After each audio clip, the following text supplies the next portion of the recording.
솔로몬을 한번 생각해 보시죠. 그는 탁월한 지혜, 다시 말하면 세상에서 공부 제일 잘하는 사람, 제일 머리 똑똑한 사람이 된 상황이었습니다. 그런데 그런 사람이 한 나라의 왕입니다. 오늘로 따지면 한 나라의 대통령이 된 것이죠.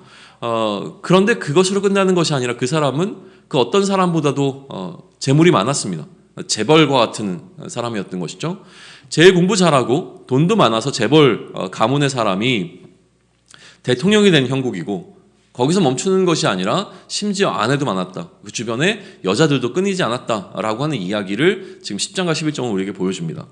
솔로몬이 하나님 앞에서 올바로 서지 못한 것은 너무나 명백한 거예요. 신명기를 기준으로 해서 봤을 때요. 그래서 우리는 이제 솔로몬과 같이 살지 말자고 묵상하는 것이 자연스럽습니다.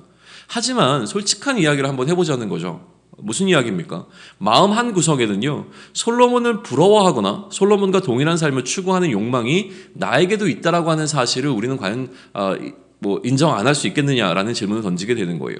솔직한 심정으로 나에게도 솔로몬 정도는 아니지만 그래도 부와 명예가 있기를 기대하는 것이 어떻게 보면 우리 인간이 갖고 있는 욕망 속에서 굉장히 자연스러운 기대라고 하는 거예요. 만약에 나에게 솔로몬에게 주어진 이런 기회가 주어진다면 우리는 과연 그것을 거부하겠는가라고 하는 한번 생각을 해보시죠. 상상을 해보는데요. 상상을 하는 것이 아니라 어쩌면 우리의 삶은 솔로몬 정도는 아니겠지만 솔로몬이 추구했던 방향성을 가지고 오늘을 살아가고 있는 것은 아닌가라고 하는 것을 좀 생각해 볼 필요가 있다는 이야기입니다.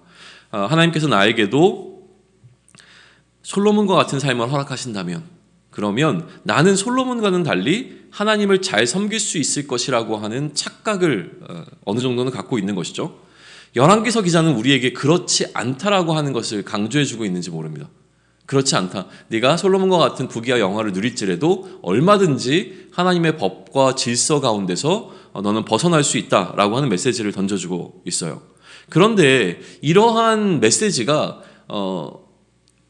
그냥 메시지로 인정되어지기는 하지만 이 메시지를 나의 삶에 적용하려고 할 때 사실은 이런 생각이 들기도 합니다. 어떤 생각이 드냐면, 그거는 이미 돈을 많이 갖고 있는 사람이 돈 많이 가져봐야 소용없다라고 이야기를 할 때 그러니까 소용이 없는지 있는지는 내가 나중에 판단할 거고, 일단 나는 돈이 좀 많아봤으면 좋겠어라는 마음이 들어오는 상황이라는 거죠. 아내를 1000명이나 둔 사람이 야 결혼 그거 해봐야 내가 1000명과 결혼 생활을 해봤는데 그거 다 의미 없더라 라고 이야기를 했을 때 굉장히 공허한 조언처럼 들릴 수 있다는 거죠. 결혼을 안 한 사람에게는요. 그러니까 솔로몬은 굉장히 비현실적이지만 오늘 우리 주변에 그리스도인으로 시선을 좀 더 옮겨서 우리의 삶의 정황 가운데서 만약에 이 이야기를 풀어간다면, 그리스도인 가운데서도 사실은 세상적 기준에서 부와 명예에는 격차가 있습니다. 그리고 어느 정도 그리스도인이지만 우리는 기복적인 태도를 갖고 있다는 것이죠. 이 땅에서 이러한 사람들이 복이라고 여기는 삶을 추구하는 방향성을 누구나 다 갖고 있다고 하는 사실이에요. 나는 세상에서 굉장히 이런 것들은 전혀 추구하지 않아 라고 하는 사람이 있을 수 있습니다. 그러나 저는 보편적인 이야기를 하는 거죠. 그러다 보니까 하나님께서 그리스도인들 사이에서도 이처럼 어떤 부와 명예 혹은 삶의 어떤 질에 있어서 차이를 허락하신 이유가 사실 잘 이해가 되지 않는다라고 하는 거예요. 돈이 많을수록 하나님께서 그 사람을 더 사랑하신다는 느낌을 과연 지울 수 있을까요? 어떤 그리스도인에게 하나님께서는 굉장히 물질적인 복을 많이 허락해 주셨습니다. 그 사람을 지켜보면서 나는 저 사람에게 있지 않은 것이 나에게 존재한다라고 하는 것을 통해서 위로를 받을 수 있을까요? 어떤 목사님하고 얘기를 하는데 이렇게 말씀을 하세요. 모든 사람은 다 부자다라고 이야기를 하세요. 어떤 사람은 물질이 많고 어떤 사람은 물질은 없지만 대신에 시간이 많다 이렇게 얘기를 하세요. 극단적인 굉장히 이야기를 하신 건데, 소위 얘기하면 이런 느낌이죠. 큰 교회의 목사님들은 성도가 굉장히 많고 또 재정도 풍족하지만 시간이 없어서 시간으로 따지게 되면 거지다.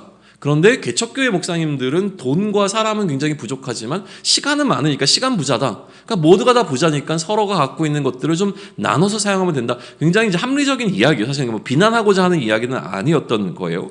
그러나 현실적으로 이제 바라봤을 때 과연 우리는 시간이 많은 사람이 갖고 있는 시간의 복과 물질을 많이 갖고 있는 사람이 갖고 있는 물질의 복 중에서 어느 그러니까 동일한 복이라고 생각할 수 있겠느냐라고 하는 거예요. 사실 우리 마음속에는요, 물질적 복을 주실 때 가장 하나님의 사랑을 선명하게 느낄 수밖에 없습니다.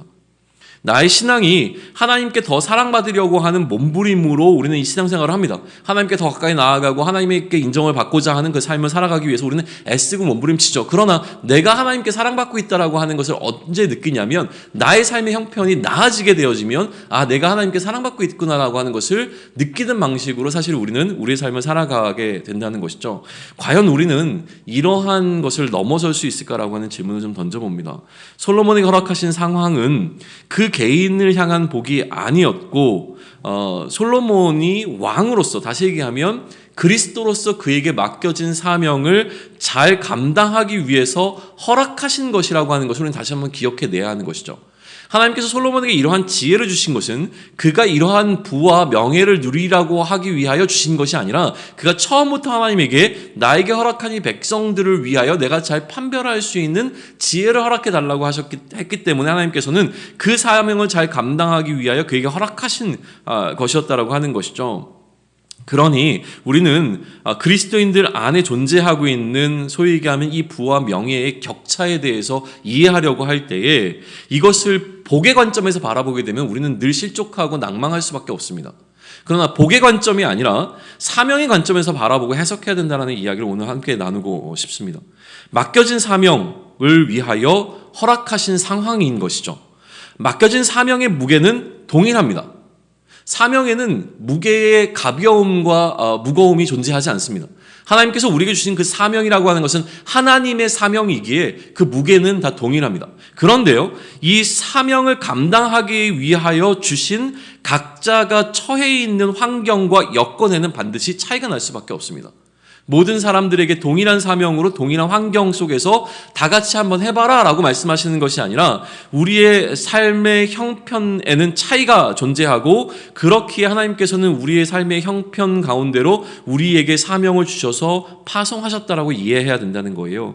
자, 사명자는요, 그렇기에 그가 처해 있는 환경을 자신이 누리기 위해서가 아니라 이 환경 속으로 하나님께서 하나님의 뜻을 이루기 위해서 나를 파송하셨다라고 하는 관점으로 자신의 삶을 바라볼 수 있어야 됩니다. 사명자에 대한 수고는요, 그가 그 사명지에 머물러 있을 때 주어지는 것이 아니라 그 사명을 다 마치고 난 후에 주어질 것이 너무나 분명하기 때문에 그렇다는 것이죠. 만약 우리가 오늘 우리의 삶을 이러한 보상의 측면에서 바라보다 보면 계속 나보다 더 많은 보상을 받은 것 같은 어떤 그리스도인들로 인하여서 실망하고 마음이 상할 수밖에 없습니다. 그러나 오늘 우리의 삶을 사명이라는 측면에서 바라보면 우리가 각기 다른 사역지로 파송되었다라고 하는 사실을 깨닫게 될 것이고요. 이 사명자에게는 이 사역지의 환경이 얼마나 나에게 우호적인가가 중요하지 않습니다. 사역지가 어떠한 토양인가 보다 그곳에서 내가 하나님의 사명을 감당하고 있다라고 하는 사실이 가장 중요한 것이죠. 그러니 우리는 오늘 이 본문 가운데서 사실 솔로몬으로 인하여서 마음이 불편해질 수 있습니다. 혹은 솔로몬이 아니지만 우리의 삶의 정황 가운데서 솔로몬과 같은 어떤 하나님의 복을 누리고 있다고 여겨지는 그리스도인들로 인하여서 내 마음의 불편이 찾아올 수 있다고도 생각이 되어진다라고 하는 것이죠. 솔로몬은 진짜 금수저 중에서 금수저라고 하는 거예요. 솔로몬은 우리가 따라잡을 수 없는 기본적인 환경 속에서 그는 다윗의 아들이었기 때문에 이 모든 것이 그에게 주어졌습니다. 거기에 하나님께서는 우리가 경험해보지 못한 많은 것들을 솔로몬에게 쏟아붓고 있고 오늘 이후로 살아가는 모든 사람들은 솔로몬과 같은 어떤 부귀와 영화를 누릴 수 있는 사람은 아마 없습니다. 그럼에도 불구하고 우리는 어쩌면 솔로몬과 같은 삶을 추구하고 있고 잘못 열왕기상 10장을 우리가 묵상하게 되어지면 솔로몬에게 주어진 이러한 부귀와 영화를 하나님의 복으로 이해하게 될 잘못이 있는 것이죠. 그러나 오늘 열왕기서는 우리에게 그것을 이야기하고 있지 않다고 믿습니다. 당연히 우리의 사역지는 어떤 보상의 측면에서 바라볼 수 있는 것이 아니라 사명이라고 하는 관점으로 바라볼 수 있기를 소망을 합니다.